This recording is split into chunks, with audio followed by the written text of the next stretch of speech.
Assalamualaikum warahmatullahi wabarakatuh.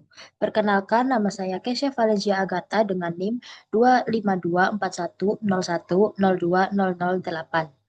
Di sini saya akan mendemokan tentang modul 1, di mana pada soal pertama kita diminta untuk menampilkan jumlah orders dan tanggal orders berdasarkan tanggal orders.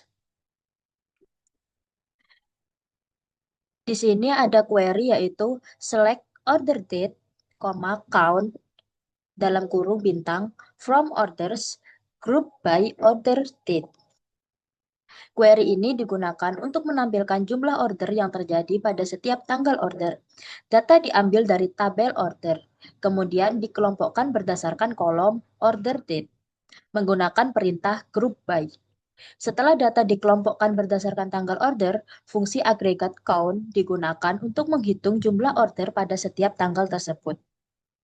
Hasil dari query ini akan menampilkan setiap tanggal order beserta jumlah order yang terjadi pada tanggal tersebut, sehingga kita dapat mengetahui berapa banyak transaksi yang terjadi pada masing-masing hari. Di sini saya akan menjalankan query ini.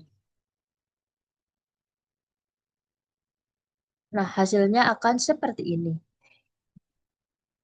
Kemudian di soal yang kedua, kita diminta untuk menampilkan total order dan company name berdasarkan company name-nya. Di sini ada query yaitu select C company name, count O order ID as total order. From customer C, join order O using customer ID. Group by C company name. Query ini digunakan untuk menampilkan nama perusahaan customer beserta jumlah order yang pernah dilakukan oleh masing-masing customer. Data diambil dari tabel customer yang digabungkan dengan tabel order menggunakan perintah join berdasarkan kolom customer ID. Penggabungan ini dilakukan agar setiap order dapat diketahui berasal dari customer yang mana.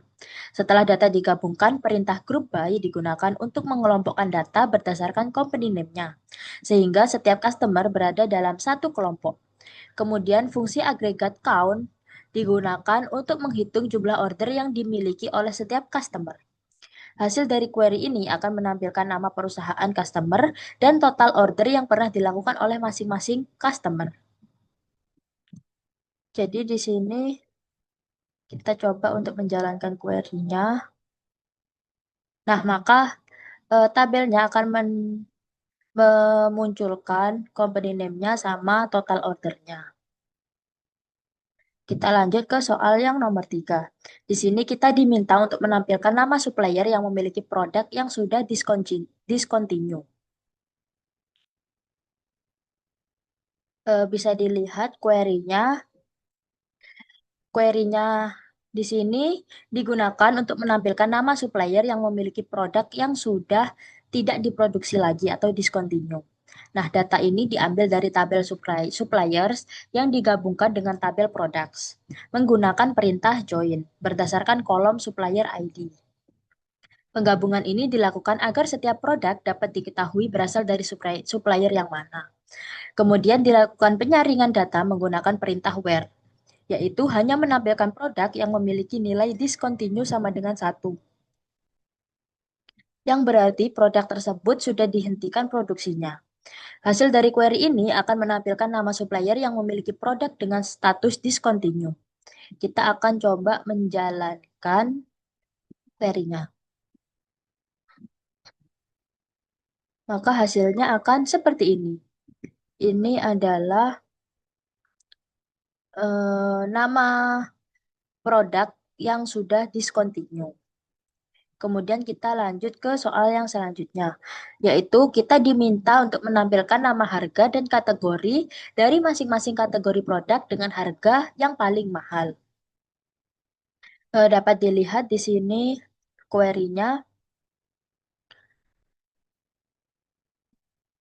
Query ini digunakan untuk menampilkan nama produk, nama kategori, dan harga produk yang memiliki harga paling mahal pada setiap kategori. Kemudian hasilnya diurutkan dari harga yang paling tinggi ke yang paling rendah. Data diambil dari tabel products yang digabungkan dengan tabel kategoris menggunakan perintah join berdasarkan kolom kategori ID. agar setiap produk dapat diketahui termasuk dalam kategori apa.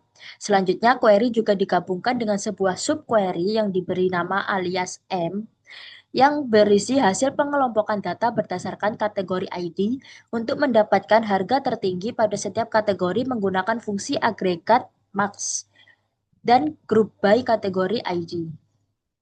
Setelah itu dilakukan penggabungan antara tabel utama dengan hasil subquery menggunakan kondisi bahwa kategori ID harus sama dengan harga produk harus sama dengan harga maksimum pada kategori tersebut. Sehingga hanya produk dengan harga paling mahal di setiap kategori yang ditampilkan. Terakhir, hasil query diurutkan menggunakan order by unit price di DEX agar produk dengan harga paling mahal muncul di bagian atas. Sekarang kita akan mencoba untuk menjalankan query ini. Nah, maka tabel yang muncul akan seperti ini. Ada memuat product name, kategori name, dan juga unit price-nya dari harga yang paling tinggi berdasarkan setiap kategorinya. Lanjut ke soal yang terakhir. Di sini kita diminta untuk menampilkan nama-nama supplier dan nama produknya, di mana produknya hanya memiliki harga di atas rata-rata. Jadi kita diminta untuk menampilkan nama supplier dan nama produk yang produknya memiliki harga di atas rata-rata. Dapat dilihat di sini query-nya. Nah, query-query itu digunakan untuk menampilkan nama supplier, nama produk, dan juga harga produk yang memiliki harga di atas rata-rata harga seluruh produk. Data diambil dari tabel suppliers yang digabungkan pada tabel products menggunakan perintah join. Berdasarkan kolom supplier ID sehingga setiap produk dapat diketahui berasal dari supplier yang mana. Kemudian dilakukan penyaringan data menggunakan where, yaitu hanya menampilkan produk yang memiliki harga lebih besar dari rata-rata harga produk. Nilai rata-rata harga didapat dari subquery yang menggunakan fungsi agregat AVG atau average, yaitu pada tabel products. Subquery tersebut menghitung rata-rata harga semua produk, lalu hasilnya digunakan sebagai pembanding pada kondisi where. Terakhir, hasil query diurutkan menggunakan order by unit price DEX agar produk dengan harga tertinggi ditampilkan lebih dahulu. Sekarang kita akan mencoba menjalankan query-nya. Nah, di sini sudah muncul supplier name-nya, product name, dan juga unit price yang sudah diurutkan dari yang paling tinggi. Kemudian kita lanjut ke modul 2. Nah, di modul 2 ini perintah yang pertama yaitu kita diminta untuk menyelesaikan permasalahan berikut dengan menggunakan perintah cube. Kita diminta untuk menampilkan jumlah atau banyaknya karyawan yang bertempat tinggal pada suatu kota. Jadi di sini kita menggunakan query seperti ini. Nah, query ini tuh digunakan untuk menampilkan jumlah karyawan pada setiap kota, sekaligus menampilkan total seluruh karyawan menggunakan perintah group by cube. Data diambil dari tabel employee, kemudian dikelompokkan berdasarkan kolom city. Nah, kemudian fungsi agregat count digunakan untuk menghitung jumlah karyawan pada setiap kota. Perintah group by cube tidak hanya menampilkan jumlah karyawan per kota, tetapi juga menampilkan satu baris tambahan yang berisi total seluruh karyawan. Baris total tersebut ditandai dengan nilai 0 pada city yang berarti hasil tersebut adalah jumlah keseluruhan dari semua kota. Nah, kita bisa mencoba menjalankan query-nya. Nah, seperti ini. Jadi 0 ini menampilkan totalnya, ini nama kotanya dan juga ini jumlahnya, jumlah penduduknya. Kemudian kita lanjut ke soal modul 2 yang nomor 2. Kita diminta sama menampilkan jumlah atau banyaknya karyawan yang bertempat tinggal pada suatu kota, tapi menggunakan group by roll up. Di sini kita eh, Bisa dilihat query-nya. Query itu digunakan untuk menampilkan jumlah karyawan pada setiap kota, serta menampilkan total seluruh karyawan dengan menggunakan group by roll up. Data diambil dari tabel employee, kemudian dikelompokkan berdasarkan kolom city. Nah, fungsi agregat count digunakan untuk menghitung jumlah karyawan pada setiap kotanya.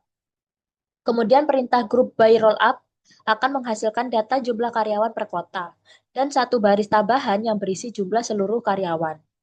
Baris total tersebut ditandai dengan nilai nol pada kolom city yang menunjukkan bahwa baris tersebut adalah total keseluruhan dari semua kota. Karena hanya menggunakan satu kolom, hasil roll up akan terlihat sama seperti cube, yaitu menampilkan data per kota dan grand totalnya. Jadi hasil kalau dijalankan pun bakal sama-sama kayak cube. Nah, hasilnya sama kan? Kemudian lanjut ke soal yang nomor 3. Perintahnya masih sama, tapi kali ini menggunakan grouping set.